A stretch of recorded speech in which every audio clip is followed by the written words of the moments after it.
Vào đi. Nhớ kỹ, phải ở trong đó đủ 1 canh giờ mới được ra. Hệ thống thông báo, thọ nguyên cộng 1, thọ nguyên cộng 1, thọ nguyên cộng 1, thọ nguyên cộng 1, thọ nguyên cộng 1. Hệ thống, tắt tiếng thông báo. Tôi tên là Trần Khởi. 1 tháng trước xuyên không đến thế giới tu tiên này, bỗng dưng có thêm một cái hệ thống. Mỗi giây, tăng cho tôi 1 ngày tuổi thọ. Hơn nữa chỉ cần nhục thân không hủy, linh hồn không tan, tôi đều có thể khôi phục như ban đầu. Về lý thuyết, tôi có thể đạt được trường sinh bất tử. Nhưng trường sinh bất tử không có nghĩa là vĩnh sinh bất tử. Từ nửa tháng trước, tôi đã thấy một vị ma tu vung tay một cái, liền hủy diệt một tòa thành nhỏ. Dưới bàn tay khổng lồ, tất cả mọi thứ đều hóa thành tro bụi.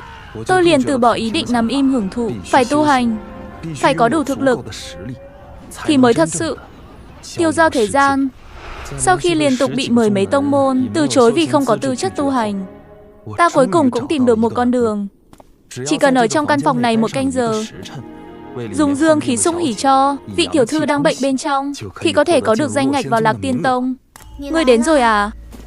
Đến rồi. Không phải nói vị tiểu thư này bệnh nặng lắm sao? Nhìn không giống nha. Ngươi lại gần chút. Được. Ta đẹp không? Đẹp. Má ơi, chẳng lẽ còn có phúc lợi? Bây giờ, con đẹp không?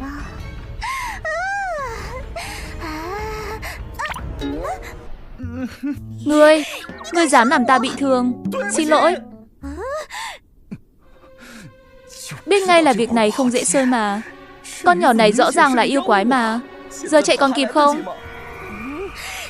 Xin lỗi có tác dụng khỉ gì. Giờ ta cho ngươi 2 cách chết. Một là để ta móc tim ngươi ra, 2 là để ta hút cạn thọ nguyên của ngươi.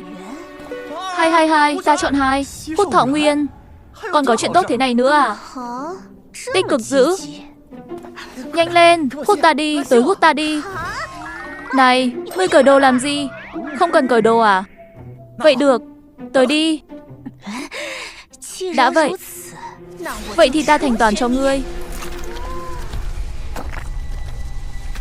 Cảm giác thỏa mãn vô cùng. Hút nhanh lên được không? Sao ngươi còn đứng được vậy? Ta không tin. Thêm nữa đi. 60 năm thọ nguyên vào tay. Tên này chết rồi hả? Tiêu hóa thọ nguyên mệt quá. Ta cũng nên nghỉ ngơi một chút. Tiếng gì vậy? Ngủ. Ngủ rồi.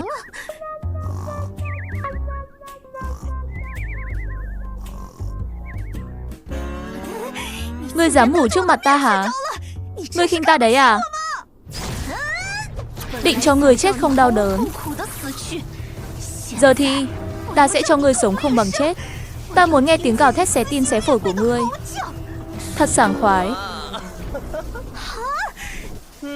Tiếp tục. Chính là loại lực đạo này. Hút càng nhanh càng thoải mái. Cứng miệng. Ta xem ngươi có thể chống đỡ đến khi nào. Lần này chết chắc rồi chứ.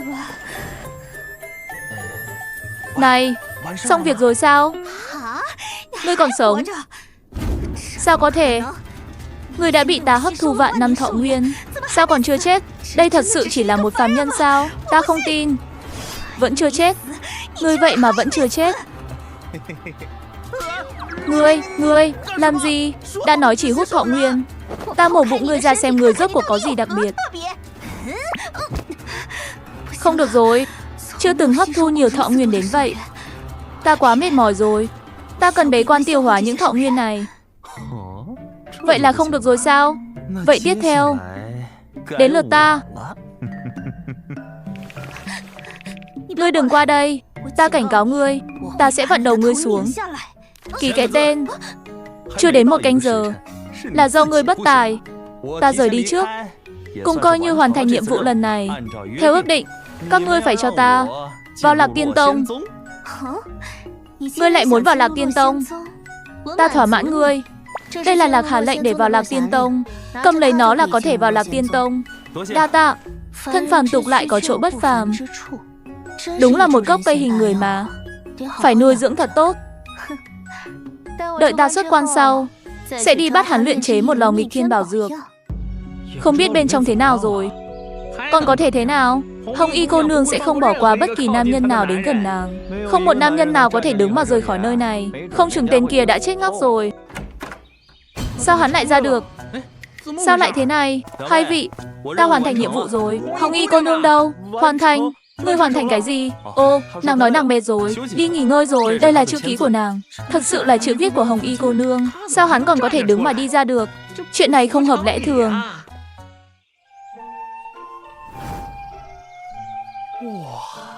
Không hổ là Tiên môn đại tông, quả nhiên khí phái. Có thể vào được tông môn như vậy tu luyện, những mạo hiểm trước kia cũng đáng giá. Đứng lại. Kẻ nào đến? Lạc Tiên Tông là nơi trọng địa của tiên gia. Các ngươi phàm nhân mau chóng rời đi. Hai vị sư huynh, ta đến bái nhập Lạc Tiên Tông. Đại điển thu đồ 5 năm một lần của Lạc Tiên Tông đã sớm kết thúc rồi. Mau chóng rời đi, nếu không đừng trách ta không khách khí với ngươi. Hai vị sư huynh, ta có Lạc Hà lệnh. Ta sẽ không bị lừa chứ? Lạc Hà lệnh. Hai vị sư huynh, Lạc Hà lệnh có vấn đề. Không có. Vậy ta có thể vào Lạc Tiên Tông? Vào thì có thể vào. Vậy ta vào đây. Đợi đã. Đi bên kia. Đường nhỏ. Sư huynh, ta muốn đi cửa lớn. Nếu muốn vào Lạc Tiên Tông, ngươi chỉ có thể đi đường nhỏ. Được thôi, vào được Lạc Tiên Tông là được. Mặc kệ hắn đường nào. Cũng không biết từ đâu mà có được Lạc Hà lệnh. Thằng nhóc ngốc này còn muốn đi cửa lớn. Buồn cười. Lạc Hà lệnh 50 năm trước là vinh quang, bây giờ chỉ là trò cười. Đi lâu như vậy rồi, sao còn chưa tới? Thật khí phái. Không hổ là tiên gia tông môn. Ta coi như là đến đúng chỗ rồi. Lão tản viện. Có ý gì đây?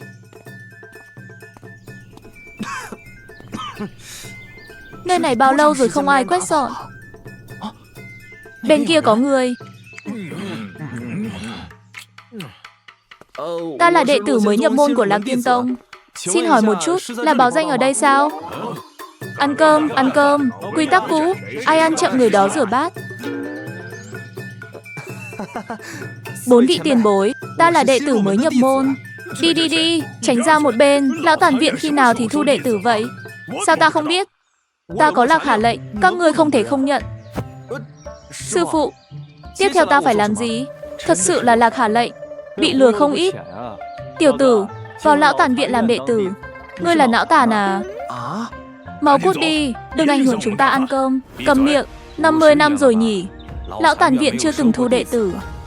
Các ngươi thật nguyện cả đời bị nhốt ở đây hóa thành một nắm đất vàng sao? Chúng ta mặc kệ các ngươi nghĩ gì. Ta không nguyện ý. Tiểu tử, ta hỏi ngươi, ngươi thật sự nguyện bái nhập lão tản viện? Ta yếu ớt hỏi một câu, lão tản viện có phải là Lạc Tiên Tông không? Đương nhiên là. Nói chính xác thì là một trong tứ đại viện của Lạc Tiên Tông. Ta nguyện ý. Rất tốt. Từ giờ phút này, ngươi chính là đệ tử lão tản viện. Những người ở đây đều là sư phụ của ngươi. Đồ nhi bài kiến. Ta ăn no rồi, các ngươi rửa bát đi. Thiên Nhãn, ngươi rửa bát đi. Chúng ta cũng ăn xong rồi. Mọi người các ngươi, tức chết ta rồi, không giảng võ đức. Sư phụ, tiếp theo ta phải làm gì? Tiếp theo người cứ rửa bát đi. À phải rồi, cả sân cũng quét luôn đi. Đây chẳng lẽ chính là truyền thuyết về tạp dịch đệ tử? Thiên Nhãn, ngươi thật sự muốn thu hắn làm đồ đệ sao? Chúng ta như vậy thì có thể dạy hắn cái gì đây? Đương nhiên là để hắn tu luyện chính tông tiên pháp của Lạc Tiên Tông. Lão tản viện còn có người tiến vào. Chúng ta thì sao? Vậy là vẫn còn hy vọng. Dù hy vọng mong manh. Khó khăn. Lão tản viện không chỉ Lạc Tiên Tông nhòm ngó, ba môn cũng đang rình mò. Chưa nói đến những chuyện khác. Dù sao sau khi chúng ta chết cũng cần có người thu dọn, có người thắp hương. 1 tháng sau. Tiểu tử này đến đây cũng đã 1 tháng rồi nhỉ? Sao một chút động tĩnh cũng không có? Đệ tử có tư chất tốt nhất của Sơn Tông từ trước đến nay, chỉ cần 1 khắc là có thể hoàn thành dẫn khí nhập thể. Kém một chút thì 3 ngày cũng đủ. Phế nhất cũng chỉ mất 10 ngày. Tiểu tử này vậy mà 1 tháng rồi vẫn chưa hoàn thành dẫn khí nhập thể. Đây là loại kỳ hoa gì vậy? Ta đi đuổi tiểu tử này đi. Ngươi không để hắn thu xác cho ngươi nữa sao?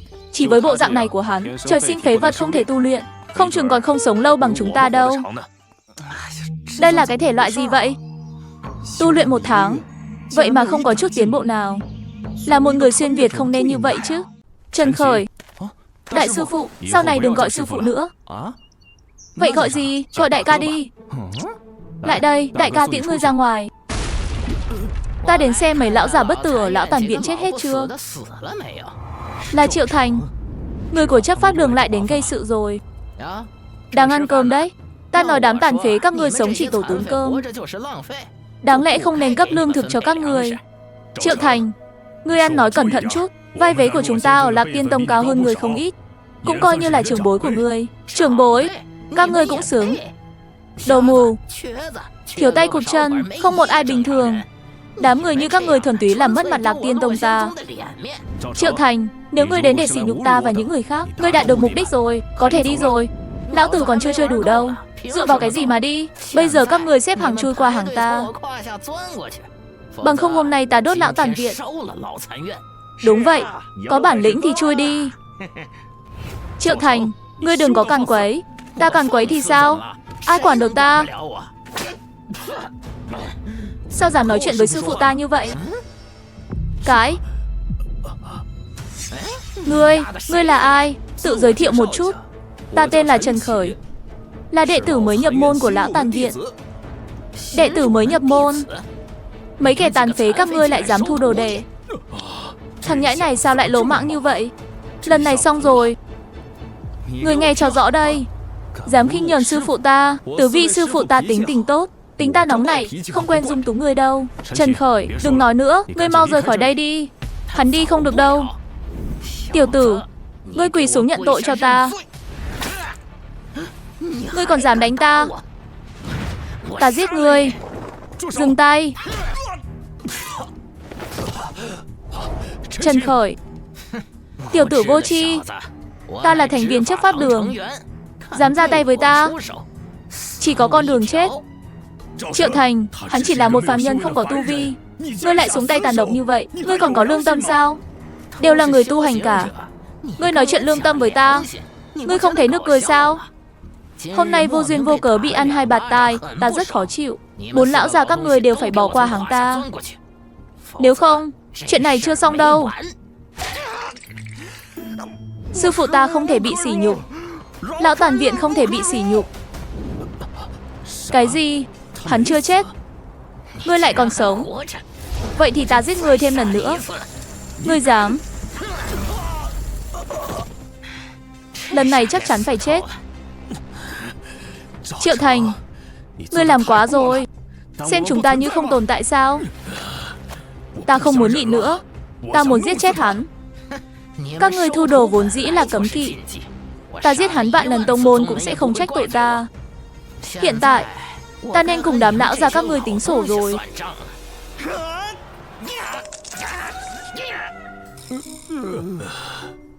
Cái, ta đã nói rồi. Sư phụ ta không thể nhục. Lão tàn viện không thể nhục. Trần Khởi, ngươi, vì sao ngươi còn chưa chết? Ngươi mau buông ta ra. Muốn chết à? Xin lỗi sư phụ ta. Ta không nên nói những lời đó với lão tàn viện. Ta chính là súc sinh. Mau buông ra. Tiểu tử, đại nhục này, ta muốn đem ngươi xé thành 8 mảnh. Cút. Triệu sư huynh, huynh không sao chứ? Tốt lắm. Đám phế vật của lão tàn viện, một đám rác rưởi, dám phản kháng ta, chấp pháp đường. Các ngươi, tháng này lương bổng toàn bộ hủy bỏ. Chờ đó cho ta. Nhẹ chút. Nó vỡ mất rồi. Mau đi tìm trưởng lão chữa trị cho ta. Nhất định phải giữ lại niềm vui của ta. Trần Khởi, tiểu tử ngươi được đấy. Cái khí thế này không tệ nha. Lão tàn viện lâu lắm rồi chưa sảng khoái đến vậy. À phải rồi, đại sư phụ, vừa nãy người bảo ta ra ngoài là Thiên Nhãn. Ta nói cho người biết, tiểu tử này ta rất thích. Hắn hợp khẩu vị của ta. Cái tuyệt kỹ bắt trứng kia, Giống chúng ta năm xưa, hắn tuyệt đối không thể đi. Trần Khởi, không có gì, ngươi cứ ở lại lão tàn viện đi. Không thể tu hành thì cứ bầu bạn với mấy người chúng ta, sống nốt quãng đời tàn cũng được. Được. Xem ra nỗ lực vừa rồi của ta không uổng phí. Cuối cùng cũng cảm động được mấy vị sư phụ này, xác định ở lại Lạc Tiên Tông rồi. Tuy nhiên cái thể chất trường sinh bất tử của ta này, tuy rằng nhục thân không phải chịu hủy diệt hoàn toàn, đều có thể tái sinh, nhưng mà đau thật.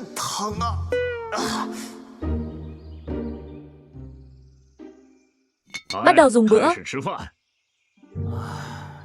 Ngày nào cũng vậy. Không phải đang ăn cơm, thì là trên đường ăn cơm. Cứ như vậy không được. Ta là đến tu tiên. Dù tư chất kém, ta cũng phải tu luyện. Mấy vị sư phụ, ta muốn. Không, ngươi không muốn. Trần Khởi cùng chúng ta ở đây hao tổn thời gian cũng không phải là biện pháp. Hay là đem công pháp tu luyện của chúng ta dạy cho hắn. Có lẽ hắn sẽ... Câm miệng, ngươi muốn hại hắn sao? Được rồi, ta chỉ là thấy Trần Khởi quá khát vọng tu luyện. Đáng tiếc ý trời trêu ngươi, không có chút tư chất nào. Ta ăn xong rồi, các ngươi rửa bát. Tư chất của ta thật quá kém, không thể tu hành bình thường. Nhưng nhị sư phụ vừa rồi muốn nói lại thôi. Chẳng lẽ hắn có biện pháp gì? Nhị sư phụ. Trần Khởi, đừng hỏi nữa. Tu tiên thứ này, trọng nhất là tư chất. Không phải chúng ta không dạy ngươi, là chúng ta dạy ngươi công pháp của Lạc Tiên Tông. Ngươi cũng học không được, chúng ta cũng hết cách. Nhị sư phụ, ta không phải tìm ngươi để tu luyện. Ta nghe người ta nói, lão tàn viện từng vô cùng huy hoàng. Kể cho ta nghe đi. Nếu ngươi hỏi như vậy, vậy thì có chuyện để nói rồi. Đâu chỉ là huy hoàng. Lão tàn viện từng cứu vớt Lạc Tiên Tông khỏi cảnh diệt môn. Bên bờ diệt môn, Lạc Tiên Tông là môn phái tu tiên lớn nhất ở đây. Sao lại đến mức diệt môn? Chuyện này nói ra thì dài, liên quan đến bí mật. Ngươi chỉ cần biết, khi xưa Lạc Tiên Tông từng đối mặt với sự vây công của tứ đại môn phái, ngàn cân treo sợi tóc, thời khắc mấu chốt là lão tàn viện đứng ra, cứu nguy lật thế, đỡ tòa nhà sắp đổ. Lợi hại như vậy. Vậy nói, tứ vị sư phụ đều là những cự phách tu tiên vô cùng lợi hại. Đó là đương nhiên. Ngươi thấy Tăng sư phụ chưa? Năm đó, Song Thiên Đế cướp của đệ ấy, đạp trời đạp đất, khiến vô số người nghe tin đã sợ mất mật, vô số vong hồn chết dưới chân đệ ấy. Song Thiên Đế cướp. Nhị sư phụ, ngươi nói thật không? Rõ ràng Tam sư phụ chỉ có một chân mà. Quỷ ma song sát quyền của ta và thiên nhãn của đại sư phụ ngươi đều là vô địch thiên hạ. Năm đó đánh cho tứ đại tông môn tàn tác bỏ chạy. Vậy vì sao giờ ngươi thì cụt tay, Tam sư phụ thì gãy chân, đại sư phụ thì mù mắt? Đó là vì công pháp mà ta tu luyện có khuyết điểm. Hoặc có thể nói, thứ chúng ta tu luyện là cấm thuật. Cấm thuật. Thứ cấm thuật này uy lực lớn, hiệu quả nhanh. Năm đó, vì cứu Lạc Tiên Tông, chúng ta bất đắc dĩ mới tu luyện. Giờ mới ra cái bộ dạng tàn phế này. Đã vì tông môn trả giá nhiều như vậy, vì sao tông môn còn đối đãi với các công thần như vậy? Chuyện này nói ra thì dài lắm. Tóm lại vẫn là do cấm thuật mà ra. Tu luyện cấm thuật, vi phạm chính đạo tu tiên. Đây là nguyên nhân căn bản nhất. Nhị sư phụ, ta muốn học cấm thuật. Tu luyện cấm thuật không chỉ tổn hại thân thể, vấn đề lớn nhất là hao tổn thọ nguyên. Nếu chúng ta không tu luyện, có thể sống thêm vài trăm, thậm chí cả ngàn năm cũng không thành vấn đề. Nào giống như bây giờ, sống được ngày nào hay ngày đó. Hao tổn thọ nguyên. Vậy thì quá hợp với ta rồi. Ngươi đừng hòng nghĩ tới, đại sư phụ của ngươi là người đầu tiên không đồng ý. Nhị sư phụ, còn có chuyện gì sao? Từ sư phụ nhìn qua mọi thứ đều bình thường mà. Ông ấy tàn tật chỗ nào? Hắn nào tàn? Học, nhất định phải học. Cấm thuật đối với người khác là đại kỵ, nhưng đối với ta lại vừa vặn thích hợp. Ta tư chất không tốt, vừa hay dùng cấm thuật bù đắp. Nhị sư phụ, đại sư phụ, tam sư phụ đều không chịu dạy ta. Vậy thì đi tìm tứ sư phụ, tìm đột phá từ chỗ tứ sư phụ. Đến rồi, đệ tử bái kiến tứ sư phụ. Lời nói việc làm của tứ sư phụ này chẳng khác gì người bình thường, không giống kẻ đầu óc có vấn đề chút nào. Tứ sư phụ đứng ở đây làm gì vậy? Ta phát hiện ra một chuyện. Chuyện gì? Mỗi khi hít thở 1 phút thì đã trôi qua 60 giây. Hả? Ngươi tìm ta chắc chắn là có việc. Đúng là có việc. Lẽ nào từ sư phụ nhìn ra rồi? Nếu ta đoán không sai thì ta nhất định là đoán đúng rồi. Đây là đâu với đâu vậy? Xin từ sư phụ dạy ta tu hành cấm thuật. Ngươi thấy từ sư phụ thế nào? Từ sư phụ đại trí nhược ngu, tú ngoại tệ trung, khẩu xảo lưỡi lanh, khiến ta được mở mang rất nhiều. Nếu ngươi chịu bỏ chút thời gian tìm hiểu ta, ngươi sẽ phát hiện ra rằng ngươi đã lãng phí chút thời gian rồi. Từ sư phụ, chậm đã. Nghe vua nói còn hơn đọc sách 10 năm. Đó là lần cuối cùng ta không nói nên lời. Thằng nhãi này cũng đáng dạy dỗ. Đồ đệ này là ngươi, ta dạy chắc rồi. Thì ra đây mới là cách mở từ sư phụ đúng đắn. Từ sư phụ, có thể dạy ta cấm thuật rồi. Nhảy xuống đi. Chỗ này, cấm bơi lội, nói chuyện phiếm. Hồ nước này ẩn chứa sức mạnh cấm thuật cực mạnh. Tu luyện cấm thuật sẽ đạt được hiệu quả gấp đôi. Thật sự được sao? Ngươi nhất định được. Trừ phi không được. Ngươi cứ từ từ tu luyện. Lớp trẻ bây giờ so với lớp người già đúng là trẻ trung. Bất luận thế nào, luôn phải thử xem. Hệ thống thông báo thọ nguyên -1, thọ nguyên -1. Quả nhiên trong hồ nước chứa sức mạnh cấm thuật đặc biệt, gây tổn thương cực lớn cho cơ thể. Thọ nguyên -1. Cũng chỉ có ta. Đổi người khác thì mất mạng trong chớp mắt. Tuy rằng hồ nước gây tổn thương cực lớn cho cơ thể, nhưng ta cảm giác nhục thể của ta không ngừng trở nên mạnh mẽ. Khí lực trên người cũng liên tục tăng trưởng. Quả nhiên có hiệu quả. Chính là nơi này sao? Không sai, nơi này chính là lão tản viện. Những kẻ tu luyện cấm thuật nửa sống nửa chết đều ở nơi này. Trời giúp ta vậy. Lát nữa cướp được cấm thuật thì nhanh chóng rời đi. Lạc Tiên Tông hiện tại thể lớn, bị bọn chúng phát hiện thì không hay. Bên kia có một người, bắt lấy thẩm vấn một phen. Tiểu tử này đúng là phế vật. Chúng ta đều đến gần hắn như vậy mà cũng không phát hiện ra. Ta đi bắt hắn lên. Bắt tiểu tử này của thực dễ như trở bàn tay. Chuyện gì xảy ra? Đừng hòng cầu cứu, bằng không ta lập tức giết ngươi. Các ngươi là ai? Muốn làm gì? Nói nhiều lời vô nghĩa như vậy làm gì? Đi theo ta, xem chiêu. Dùng nước hồ hắt ta. Ngươi là đồ đàn bà sao? Sao vậy? Đây, hồ nước này có vấn đề. Ngươi xuống đây đi. Không. Cứu ta. Xuống đi. Sao lại thế này? Trong nước này có gì? Sư huynh, cứu ta. Ngươi không cứu hắn sao? Hắn không cứu ngươi. Tha mạng. Ta muốn sống. Không, ngươi không muốn. Đáng ghét. Dám giết người của thôn Thiên Ma Giáo. Ta giết ngươi. Chỉ cần không chạm vào nước hồ, ta sẽ an toàn. Hơn nữa tiểu tử này thực lực bình thường, ta hoàn toàn có thể giết chết hắn. Nếu không phải ở trong nước, thời gian này nhục thân cường đại hơn nhiều. Một kích này đã bị thương rồi. Tiểu tử, đi chết đi. Ta xem ngươi có thể ở trong nước hồ được bao lâu. Xuống đây cho ta. Không tốt. Tiểu tử thật âm hiểm. Ngươi có bản lĩnh thì lên đây cho ta. Ngươi có bản lĩnh thì lên đây cho ta. Cuối cùng cũng bị ta bắt được rồi. Lên đây cho ta. Dừng lại. Lực khí cũng không nhỏ. Ta xem thường ngươi rồi. Thật sự là một tên rác rưởi. Cũng xứng đối đầu với ta sao? Lần này phiền phức rồi. Chút nhục thân chi lực ta tăng cường được, căn bản không thể chống lại đệ tử ma môn này. Tiểu tử, đợi ngươi lên đây, ta sẽ nghiền ngươi thành tương thịt.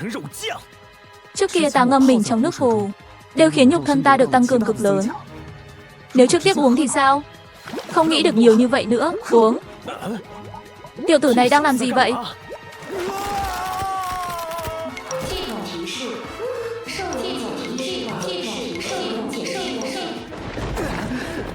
Đau quá. Lục phủ ngũ tạng như bị liệt hỏa thiêu đốt, lại như vạn ngàn kiến đang gặm nhấm. Tuy nhiên, ta đang trở nên mạnh hơn. Vì để sống sót, tiếp tục. Tiểu tử này điên rồi sao? Bất kể người điên thật hay giả điên đều phải chết. Lại có thể đỡ được.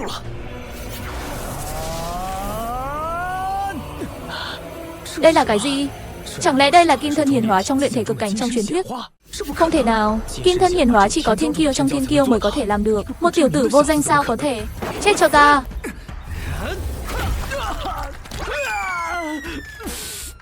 Người ăn cơm, hồn ăn cơm phải dùng chậu sắt lớn. Trần Khởi đâu? Không thấy. Bình thường tiểu tử này đều đúng giờ đến ăn cơm. Hôm nay sao lại không thấy? Ta cũng không thấy. Đợi lát nữa rồi ăn. Ngươi có thấy Trần Khởi không? Hắn ở hồ hậu viện bơi lội tu hành rồi. Bơi lội tu hành. Tư chất không được. Tu thế nào cũng uổng công vô ích. Cái gì? Bơi lội? Hồ nước hậu viện kịch độc vô cùng. Cạo thịt róc xương. Vào rồi ắt phải chết. Cái? Xong rồi. Khó khăn là mới thu được một đồ đệ. Vậy mà chết rồi. Đều tại ta. Hắn dù không có tư chất tu hành, ta cũng nên kiên nhẫn chỉ bảo hắn nhiều hơn. Ở đó, không có chút khí tức nào. Người đã chết rồi. Trần Khởi. Đều là vi sư hại ngươi. Cái? Đây không phải thi thể của Trần Khởi. Trần Khởi đâu? Hình như là người của Ma Môn.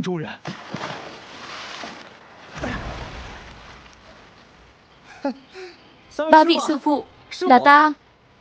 Trần Khởi. Ngươi sao ngươi lại ở dưới nước? Từ sư phụ dạy ta, tu hành dưới nước của nhiên hiệu quả rõ rệt. Ngươi không cảm thấy khó chịu gì sao? Mới đầu có chút. Bây giờ hoàn toàn không cảm thấy gì nữa. Ta còn uống không ít nước hồ đấy. Uống không ít. Ngươi đùa ta đấy à? Trần Khởi, cái tên Ma Môn này, chuyện gì đã xảy ra? Bị ta diệt rồi. Đừng có khoác lác. Tôi còn trẻ học cái gì không học. Ngươi tu hành còn chưa nhập môn, sao có thể giết được đệ tử Ma Môn? Trần Khởi nói thật đi. Ma Môn đến đây không phải chuyện nhỏ. Thật là ta giết. Tiểu tử ngươi còn dám khoác lác. Lại đây, đánh vào chỗ này nhị sư phụ. Làm sao giết được đệ tử Ma Môn? Nhị sư phụ, như vậy không hay lắm đâu. Có gì không hay? Ngươi không phải thật sự cho rằng có thể làm ta bị thương đấy chứ? Đó là ngươi nghĩ nhiều rồi. Nhị sư phụ ngươi thân thể luyện ngang đao thương bất nhập. Đây.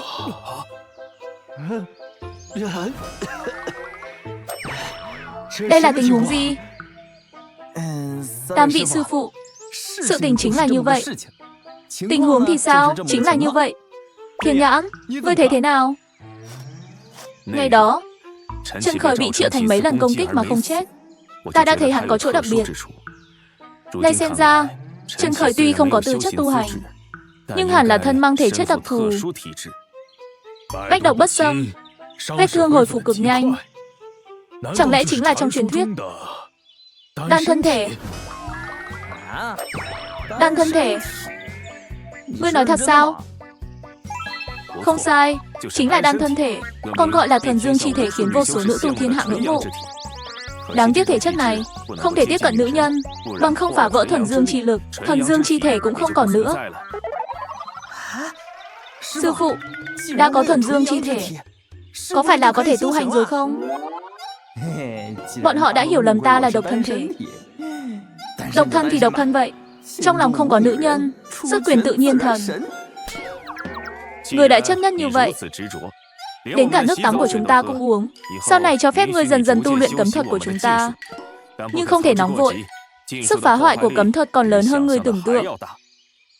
Trần Khởi, ta phải nói cho người biết, Lão Tản Viện hiện giờ không chỉ bị cả Lạc Tiên Tông coi là ung nhọt, mà còn bị thiên hạ Ma Môn dòm ngó.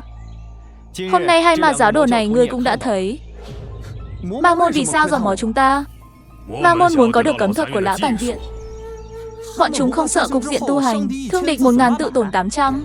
Ma Môn không hề kiêng kỵ, dù cấm thuật thương thân, bọn chúng cũng có thể thông qua tàn hại sinh linh để tu bổ thương thế. Cho nên cấm thuật vạn bạn không thể rơi vào tay Ma Môn, bằng không sinh linh đồ thán. Đệ tử hiểu rõ.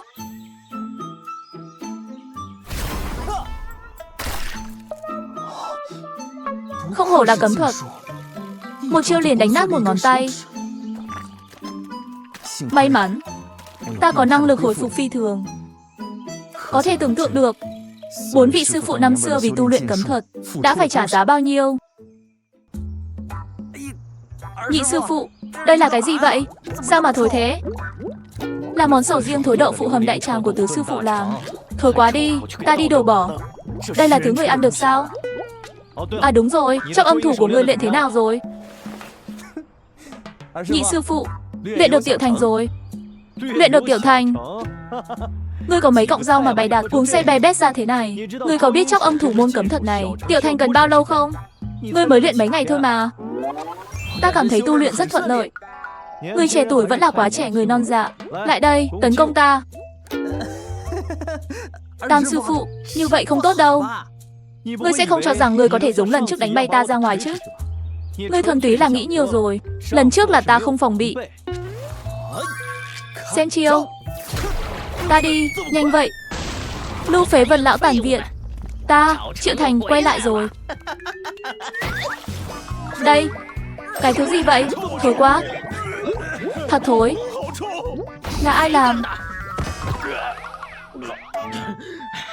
Ngươi, các ngươi gặp chuyện lớn rồi.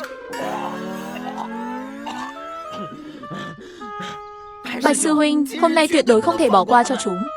Các ngươi là vô ý hay cố ý? Là ta. Cố ý không cẩn thận. Muốn chết. Hôm nay Bạch Vân Phi ta đại diện chấp pháp đường đến đây. Lạc Tiên Tông cấm lão tàn viện thu đồ. Trần Khởi, theo ta về chấp pháp đường chờ xử lý. Muốn mang đồ đệ của ta đi. Hỏi qua ta chưa? Sao? Ngươi một kẻ tàn phế dám động thủ với ta? Ngươi có thể thử. Thử thì thử. Chấp pháp đường đường chủ Triệu Kính. Thân Quyền, Lạc Tiên Tông giữ lại mấy lão già các ngươi chính là để các ngươi ở đây tự sinh tự diệt. Giờ các ngươi dám tự tiện thu đồ đệ, thật là tự tìm đường chết. Hiện tại ta cho ngươi một cơ hội. Giao đứa nhỏ này ra đây. Nằm mơ. Rượu mời không uống, muốn uống rượu phạt. Động thủ. Lão già, hiện tại ta sẽ bắt Trần Khởi này đi, rồi dìm hắn xuống Đại Uyên. Vĩnh thế không được trở mình. Không thoải mái sao? Lại đây. Động thủ đi. Động thủ đánh ta đi. Thần Quyền, ngươi dám ra tay? Ta không ra tay. Ta ra chân. Muốn chết. Lão tàn viện đã chạm đến giới hạn của tông môn, không thể tha thứ. Ta sợ người chắc. Thần Quyền, vì một phạm nhân mới quen biết mấy ngày, có đáng không? Đáng giá. Đáng giá. Tứ vị sư phụ, các ngươi từng người một lại đều đến cả. Thân mình còn khó bảo toàn, còn nghĩ cứu ngươi. Ta thấy các ngươi đều điên rồi. Đã như vậy, hôm nay ta sẽ thay tông môn diệt cái lão tàn viện này.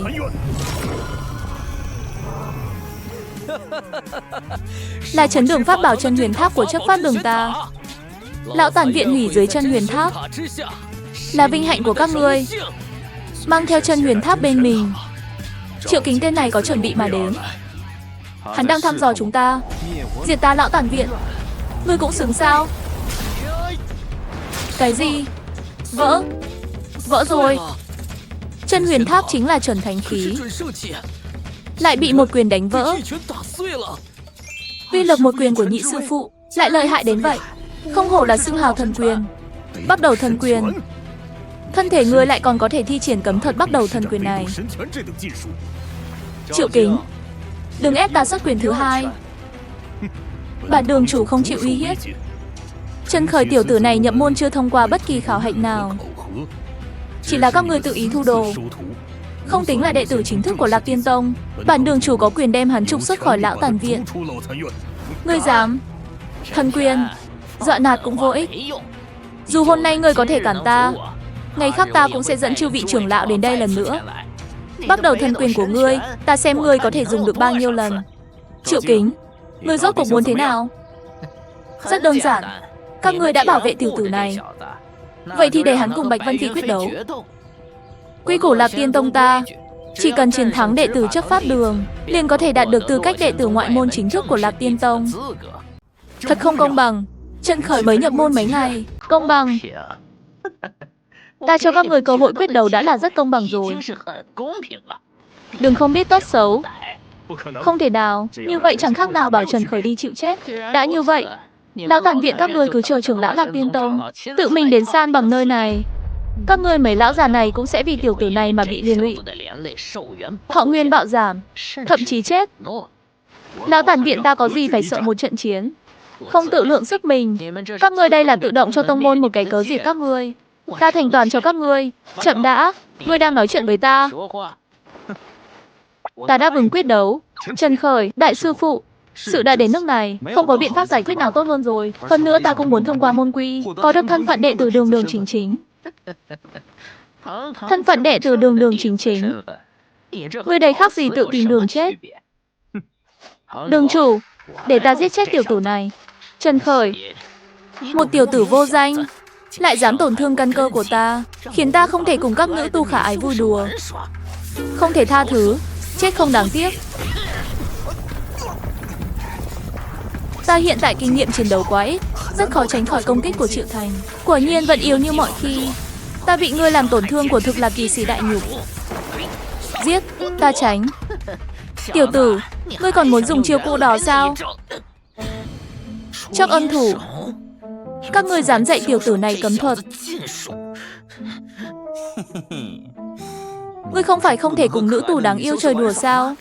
Ta liền biến ngươi thành nữ tù đáng yêu. Căn cơ của ta hủy rồi, triệt để hủy rồi. Chắc âm thủ tiểu thành. Trần Khởi sao học nhanh vậy? Ta cũng không biết. Tiểu tử này đối với chính đạo công pháp không có chút tư chất nào, nhưng đối với cấm thuật lại có thiên phú hiếm thấy. Quái tai anh quái tai. Bạch Vân Phi, giết hắn. Lão tản viện tuyệt đối không thể xuất hiện thêm một người tu luyện cấm thuật nào nữa. Dùng hết mọi biện pháp giết hắn. Đường chủ yên tâm, đối phó hắn, ta có 10 phần nắm chắc. Giết. Chắc ân thủ. Bất ngờ không? Đó là bởi vì ta và Triệu Thành kia không giống nhau. Trần Khởi, chính là như vậy. Không cho hắn bất kỳ cơ hội thở dốc nào. Giết hắn. Trần thảo trừ căn. Chết đi. Đường chủ, kết thúc rồi. Đứng lại. Chưa chết. Vậy thì cho ngươi thêm một quyền, để ngươi thể nghiệm thêm một chút cái thống khổ khi lâm tử. Dừng tay, chúng ta không so nữa. Thần quyền, ngươi coi là trò đùa sao? Ngươi nói không so là không so sao? Ngươi, lần này giải quyết triệt để rồi. Ngươi nghĩ nhiều rồi. Sao có thể? Sao ngươi còn chưa chết? Đến đây. Ngươi còn dám khiêu khích ta? Ta đây là dị tượng của luyện thể cực cảnh. Đến lượt ta. Luyện thể cực cảnh. Nhục thân của tiểu tử này lại sắp đạt tới luyện thể cực cảnh rồi. Lão tản viện lại có thể bồi dưỡng ra đệ tử tư chất như vậy. Xem ra Trần Khởi so với chúng ta nghĩ còn quái tài hơn. Bạch Vân Phi, bất chấp mọi giá, diệt sát tiểu tử này. Trần Khởi, có thể bước ta dùng tới trạng thái mạnh nhất. Đủ để ngươi tự hào rồi. Đi chết đi.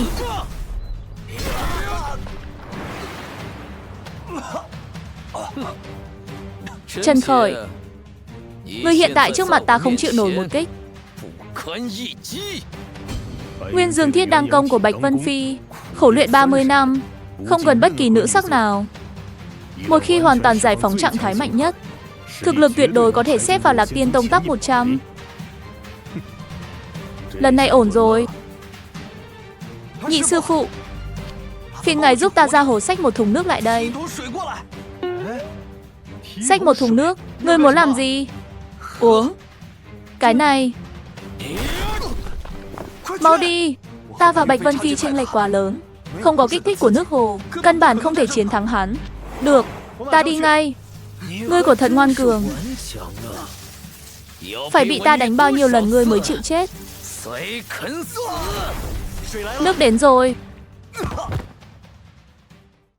Trần Khởi, không đánh nữa, vi sư dẫn ngươi đi. Ta xem ai dám cản. Không cần. Hắn đã không thể nhất kích giết chết ta. Vậy hắn vĩnh viễn không giết được ta. Uống nước. Đây là thao tác gì vậy? Trước khi chết làm con quỷ no bụng. Ta thành toàn cho ngươi. Thêm nữa. Uống hết một thùng nước. Đúng là uống vào rồi càng trở nên kiêu ngạo. Kim quang trên người tiểu tử này càng thêm sáng chói. Điều này chứng tỏ hắn càng tiến gần đến luyện thể cực cảnh. Chỉ uống một ngụm nước mà nhục thân đã được nâng cao. Làm sao làm được? Đến đây, bây giờ mới bắt đầu trận chiến thực sự. Như ngươi mong muốn. Không chơi với ngươi nữa. Ta toàn lực xuất thủ. Ngươi căn bản không có chút sức chống trả nào. Trần Khởi. Rất tốt, làm tốt lắm. Lão tản viện hương khói đã dứt. Đây chính là khoảng cách thực sự giữa ngươi và ta. Đáng tiếc thay, ngươi hiểu ra cũng đã muộn rồi. Thật sao? Ngươi làm sao? Con có thể nói chuyện.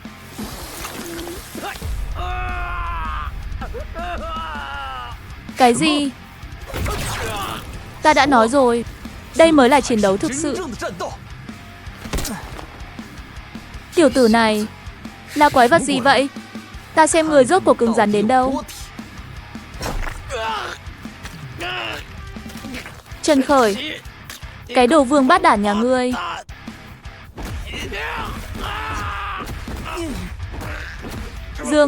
Dừng tay. Khốn đản. Ngươi có thể cùng Triệu Thành cùng nhau. Là một kẻ phế nhân đi. Triệu đường chủ, ta thắng rồi. Hiện tại ta là đệ tử chính thức của Lạc Tiên Tông. Ngươi nằm mơ. Triệu Kính, ngươi muốn đổi ý? Thiên Nhãn, tiểu tử này vừa rồi quỷ dị cỡ nào, ngươi cũng thấy rồi.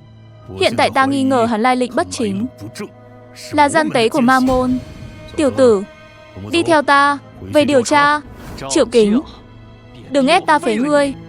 Việc này trọng đại, ta hy vọng 4 vị các ngươi phân biệt rõ nặng nhẹ. Ngươi, đồ rác rưởi, vậy mà dám động thủ đánh ta. Ai nói ta lai lịch bất chính? Ta có Lạc Hà lệnh. Ta tiến vào quang minh chính đại. Lạc Hà lệnh? Ngươi từ đâu có được thứ này? Triệu Kính, có Lạc Hà lệnh, chứng minh Trần Khởi có tư cách tiến vào Lạc Tiên Tông. Hắn đánh bại đệ tử chấp pháp đường, chứng tỏ hắn có tư cách trở thành đệ tử lão tàn viện của ta. Giờ ngươi không thể ngăn cản, nếu không chính là phạm môn quy. Phạm hay không phạm môn quy, chấp pháp đường ta chính là môn quy. Lão tử nói mới là tính. Ngươi đánh ta làm gì? Hắn có Lạc Hà lệnh. Lạc Hà lệnh? Ai mà chẳng biết Lạc Hà lệnh giờ chỉ là trò cười. Hắn có Lạc Hà lệnh. Tên tiểu tử này thủ đoạn quỷ dị, chấp pháp đường ta cần phải điều tra. Hắn có Lạc Hà lệnh.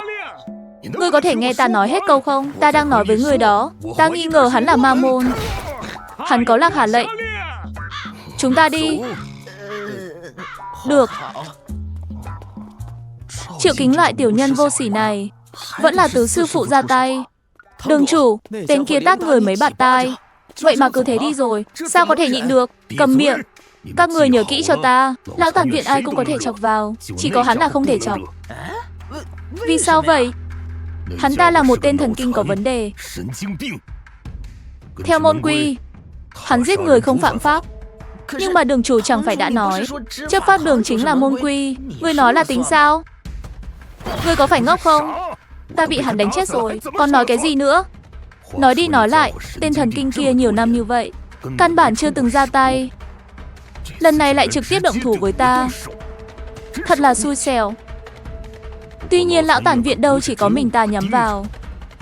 Đám người này sau này đừng hòng sống yên. Một hồi phong ba cuối cùng cũng kết thúc. Nhị sư phụ vừa rồi sử dụng bắt đầu thần quyền bị cấm thuật phản phệ. Chúng ta hiện tại không thể tùy tiện dùng cấm thuật. Động vào thì thọ nguyên giảm mạnh, thậm chí có khả năng chết bất đắc kỳ tử. Nghiêm trọng vậy sao? Có biện pháp giải quyết không? Đây là đạo thương, tổn hại căn bản nhất. Em rằng chỉ có trường sinh thảo trong bí cảnh tông môn mới có thể trì hoãn được thôi. Bí cảnh tông môn, trường sinh thảo. Trần Khởi, một trận chiến với chấp pháp đường. Ngươi khiến mấy lão già này thấy được tiềm lực của ngươi.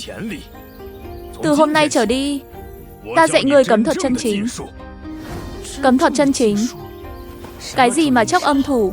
Chẳng qua chỉ là tiểu thuật bằng môn tà đạo mà thôi. Bắt đầu thần quyền loại quyền pháp vô địch này mới là cấm thuật chân chính. Các ngươi thì sao? Được. Lão tứ, ngươi thì sao? Thôi đi, ngươi không cần dạy. Nếu ngươi đã nói vậy, lời này không thể nói như vậy. Cách sơn đả ngưu.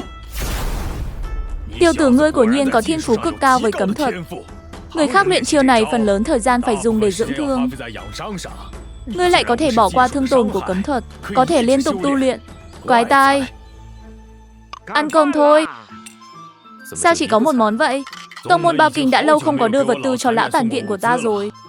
Tu luyện tư nguyên cũng không có, một viên đan dược cũng không đưa tới. Trần Khởi à, ăn cơm xong, ngươi đi hướng tông môn đòi tư nguyên cho lão tàn viện. Vâng. Để Trần Khởi đi thật sự tốt sao? Hắn có đòi được tư nguyên không? Hắn đòi không được đâu. Vậy ngươi còn để hắn đi. Hắn còn trẻ, không giống như chúng ta, có thể luôn ở lại lão tàn viện. Đại lục này vô biên vô tận, hắn sớm muộn gì cũng phải bước ra ngoài, nhìn thấy thế giới rộng lớn hơn. Bước đầu tiên chính là phải học cách làm sao bước ra khỏi lão tàn viện. Nếu bị người ta nhầm vào thì sao? Ta đã lưu lại hậu thủ, đã gieo Đại La Thiên Ấn vào trong cơ thể hắn. Cái gì? Đại La Thiên Ấn? Cấm thuật siêu cường này cả đời người cũng chỉ có thể sử dụng 3 lần thôi mà. Đây là lần cuối cùng rồi. Không sao, ta nhìn thấy tương lai ở trên người Trần Khởi. Hắn là hy vọng cuối cùng của lão tàn viện chúng ta. Ôi trời ơi, đây mới thật sự là Lạc Tiên Tông sao? Không chỉ có vô số đình đài lầu cát, vậy mà còn có 3 tòa phù không đảo trôi lơ lửng trên không trung. Thật sự là quá khí phái. Nhưng mà sao lại lạnh lẽo tiêu điều thế này? Đến một bóng người cũng không thấy.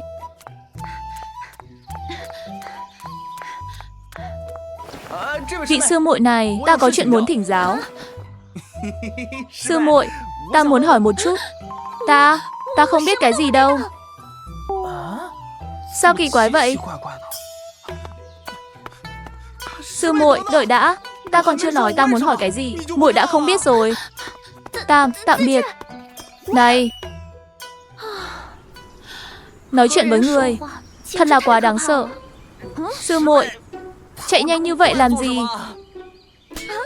Ngươi, sao ngươi lại đuổi theo? Đều là đồng môn sư huynh muội, đừng có xa lạ như vậy. Sư muội đi đâu vậy? Ta đi lĩnh tài nguyên tu hành. Tài nguyên tu hành? Thật trùng hợp. Ta cũng đi lĩnh tài nguyên. Đi thôi. Cẩn thận. Dọa người quá. Sư muội, ngự kiếm thuật của muội còn chưa thuần thục à? Bình thường lười biếng, không có khắc khổ tu hành sao? Cái đó, ngươi không cần phải dựa vào ta gần như vậy. Không sao, an toàn là trên hết. Ngự Thiên Thánh Tử, nghe nói hôm nay người hẹn Khương thần nữ đến đây. Ta chờ có thể nhân cơ hội này chiêm ngưỡng phong thái thần nữ. Thần nữ luôn luôn ẩn cư, ít xuất hiện, thậm chí chưa từng cùng người ngoài nói chuyện, thanh lạnh đến cực điểm. Bản thánh tử nào có mặt mũi lớn đến mức hẹn được nàng. Bất quá, quả thật là bản thánh tử thông báo thần nữ đến đây lĩnh tài nguyên tu hành mà thôi. Thần nữ thanh khiết không vướng bụi trần, không dính tục vật, nghe nói lớn chừng này, số lần nói chuyện với nam nhân đến trên đầu ngón tay. Ngự Thiên Thánh Tử có thể mời được Khương thần nữ đến, đã là rất phi phàm rồi. Nếu nói ai ở Lạc Tiên Tông này nói chuyện với thần nữ nhiều nhất, thật sự là bản thánh tử. Các thánh tử khác đừng nói là nói chuyện với thần nữ, em rằng mặt cũng chưa thấy được mấy lần. Sư muội, muội tên gì? Hỏi muội đó. Khương Liên Y. Ta tên Trần Khởi. Sư muội là đệ tử đầu tiên ta chính thức quen biết ở Lạc Tiên Tông. Sau này có chuyện gì không giải quyết được, ta giúp muội. Đúng rồi, chúng ta khi nào thì đến nơi? Đến rồi. Khương thần nữ đến rồi. Phía sau thần nữ là cái gì vậy? Hình như là một người, hơn nữa còn là nam nhân. Ô, người không ít. Tình huống gì đây? Thần nữ sao lại mang theo một nam nhân đến? Hơn nữa tay của tiểu tử kia còn đặt trên người thần nữ. Thần nữ chẳng phải trước giờ không tiếp xúc với ai sao? Người nói chuyện với thần nữ nhiều nhất chẳng phải là Ngự Thiên Thánh Tử sao? Ta chờ bái kiến thần nữ. Bái kiến thần nữ. Thần nữ.